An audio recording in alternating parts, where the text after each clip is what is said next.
Angela, so you sang the national anthem at the inauguration of President Museveni's latest, when he was appointed president again. How did that happen? Did you beg?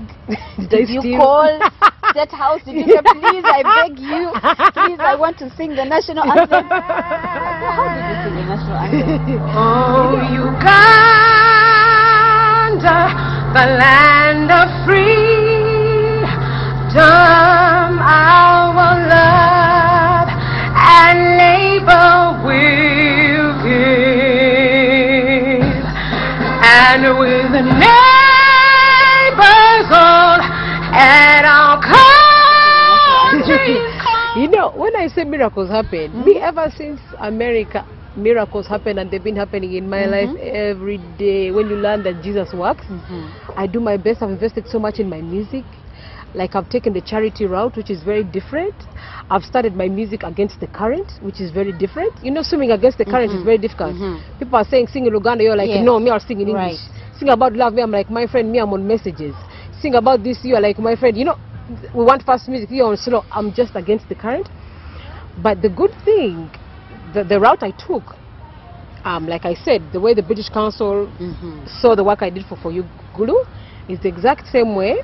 I got a call from the office of the president, and a gentleman called and said, "This is Angella Katatumba." I said, yes. They said, you've been chosen to make history, to become the first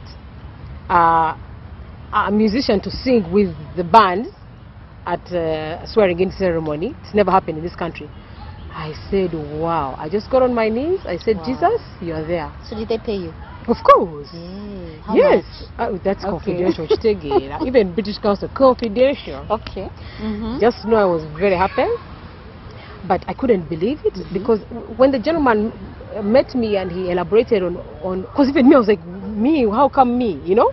And he was like, no, we've been following what you did for You Good. We've been following your Let's Go Green. You've just come back from Cancun at the Global Climate Change Summit, singing for presidents and ministers. They were following that. You know, sometimes you do things, but you don't know who's watching. Are watching you. You see, and that's what I keep telling artists. You do things, but you have no idea who's watching.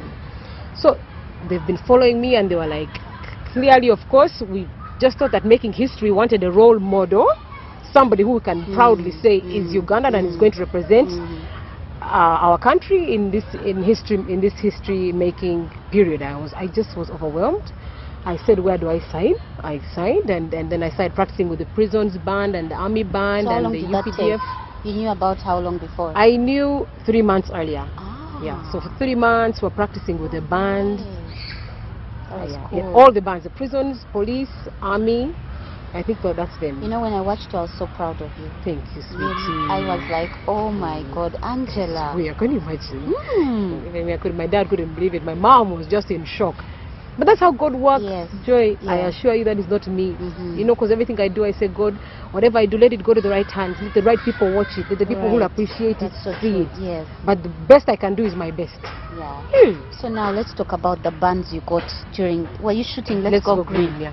Now, you know, we've had stories of musicians putting up stunts. You know, they'll do anything to get some kind of publicity.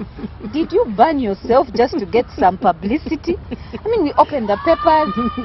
I remember it was front page. It was front page. Everywhere, on every TV station, Angela has been burnt. So tell us the truth. Did you burn yourself to get some? The truth is, of course, you know, and you know, by the way, I don't blame Ugandans because they've really been taken for a ride, unfortunately, by some artists, you know, which is unnecessary attention seeking. I think, because it eventually bites you back. That's the truth. When you do something for the wrong reasons, don't be fooled. It must come back to you and in the wrong way. But the truth is, I was shooting the Let's Go Green video, and as you know, it was commissioned by the British Council. We wanted it to be perfect. So the gentleman who I chose to protect, the video guy, well, actually, I don't even have to say who, because now when you see the Let's Go Green video, you can see who it is. Okay, I'm sure it's okay. Anyway, that was centric, But I don't really blame him because we sat down, we're like, you know, it's British Council, we have to make it perfect, this is international, no, you know. So all of us put in our all to make it cameras perfect. and everything. But the problem is now, he removed the covers for the light. So the covers were on us directly. So it was direct hit. And I remember when me and Keiko first got on the set, our first reaction was like, whoa! Our first reaction, I wish we'd gone with that instinct, you know. And then Keiko, a rapper, she's ever in shades. And the guitarist, Michael Uma, was wearing shades some scenes, wearing no shades other scenes. So the one who really suffered that burnt with the eyes was me. But all of us got burnt. They keep just talking about me, but even Keiko got burnt. Even Michael Uma got burnt. He was in hospital. Like, it was the craziest thing ever. You saw my face, yeah, it was skin horrible. peeling. It was terrible. And I remember during the shoot, like towards the end, I kept saying, my eyes are burning. Dennis, my eyes are burning. He's like, now, don't be a diva. I'm like, I swear they are burning. Now this was after about 6 hours of that direct light on you. Usually there is a cover on these lights, but he removed it because we all wanted perfection and wanted it to be extra bright and extra light. So that's why I can't really blame them. You know, the pressure was really on. So Munange, by the end of the shoot, my eyes, when I was done, my eyes were red. We couldn't, even those last shoots we couldn't take. But if you ask him for those last shoots, you'll see my eyes were red. By the time we finished and I went, we're done, and everyone was like, oh, let's go out, you know, after, you know, shooting a video is hectic work, so most of the artists would like to go out. This time I'm like, you guys, I don't think I can make it, I'm in pain. They're like, you're being a diva, you know. I said, let me rest for just 20 minutes. By the time I rested for 20 minutes, my cousin came to wake me up. My eyes were swollen. They had to rush me to the hospital. I went to Midland Clinic. I just thank Dr. Rose Mutumba. She literally saved my eyes, because it was the most excruciating pain. The eyes were, as you saw, green, and they were watering, they were gushing out water, because I think that's the... Weren't you scared during that time, thinking your face was affected? Didn't you, for a moment? By then the face I didn't think was affected. All I knew is I couldn't see. You know burns, the effect comes after. So by then there was no story of burns. All I felt like was my skin was, you know, when you've been burnt, you don't see it immediately. All I know is that my skin was sensitive. So thank God she gave me ointments and all that. And then my parents were like, do you fly her board? What do we do? She's like, no, she's obviously been burnt. Gave me all the right stuff, told me to be I was in a dark room for 5 days with blindfolds. Black. I couldn't see nothing. And then now it's after like about a week is when now the burns, the skin starts peeling. Now when the skin now went back to normal, it started peeling. It was terrible. It was the worst experience ever. It was really a nightmare. But the music video came out really well. So and that was before the burns. The devil is a liar, for life. Can you imagine? Yeah. And I remember, you know, when I knew it was really bad, is when my dad would come to my room and be like, I rebuked the devil. I said, you know, I couldn't see. I'm like, if it's for rebuking devils, I'm finished. You know, oh my God. You know, my mom was being really strong, and my mom's always strong in situations like this, And even my dad is always strong. But when I had my dad coming with holy oil and holy water and rebuking the devil, I said, I'm entirely finished here. Will I ever? And then again, remember, after the 5 days, I couldn't see anything for about almost 2 weeks. I was just seeing white. So slowly by slowly, but that's what the doctor told us, that slowly by slowly the eyes will get back to normal. Then good thing my mom is a beautician, AFK Beauty Clinic. She gave me the right ointments for my face.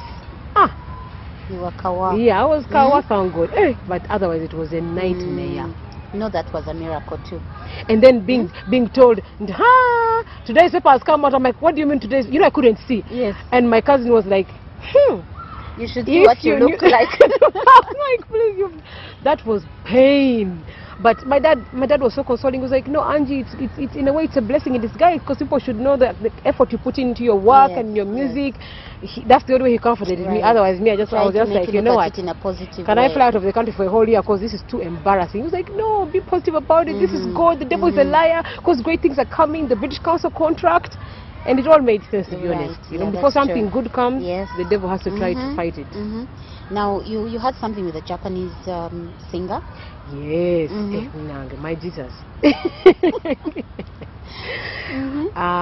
My For You Gulu project again was on the internet.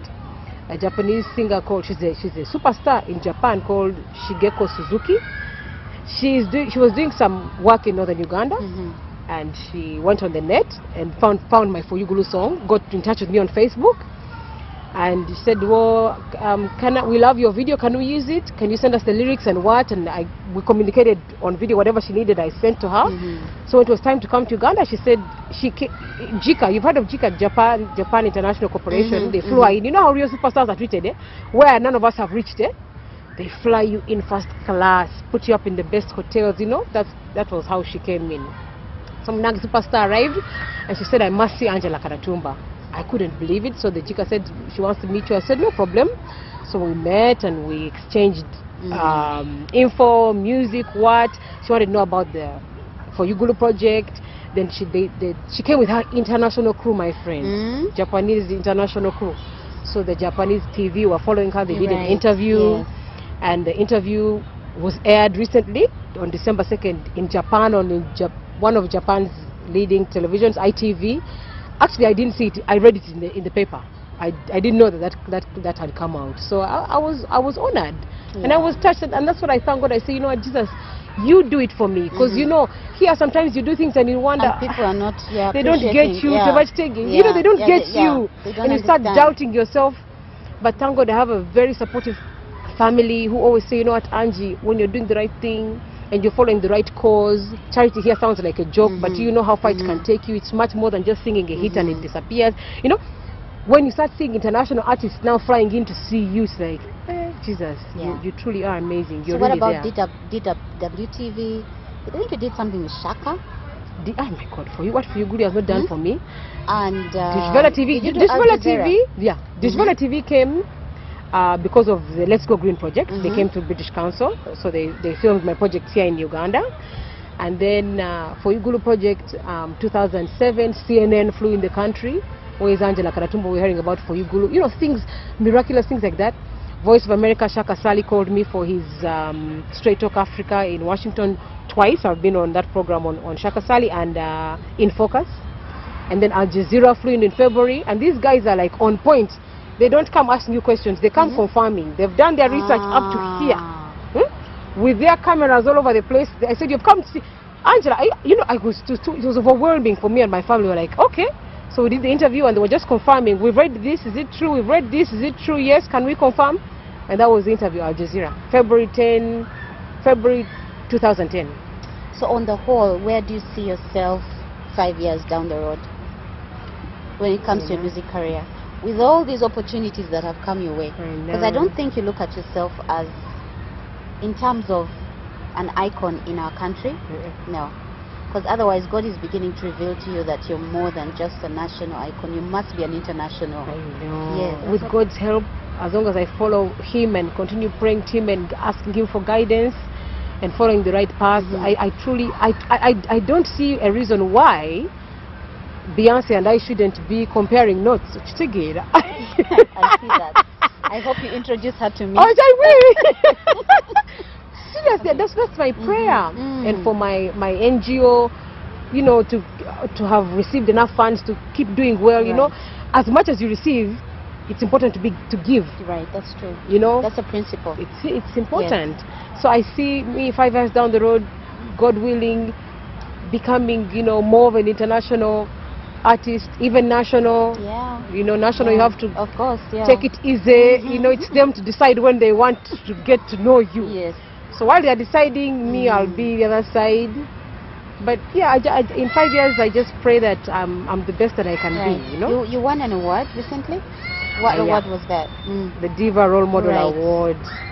I was so honored for my humanitarian work. I won it 2010 and 2011, and it was good because it's good that they have started awarding artists who do not just music but humanitarian work. Because you know, a lot of people here underlook that humanitarian work.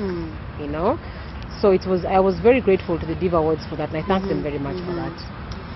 So I think we've run out of time. Angela, I would like to thank you so much for taking time off to come and tell us all the stuff you have told us. I hope you don't regret later and say, oh my God, did I say that? No. Anyway, you've already said it. It's too late. And I trust you with it, and I trust Uganda with that information. I trust you with me anymore. I trust Uganda with it. Take with it what you can, learn from what you can. Maybe give me advice on what you think I should have done better on my next relationships. Now you know why I'm not.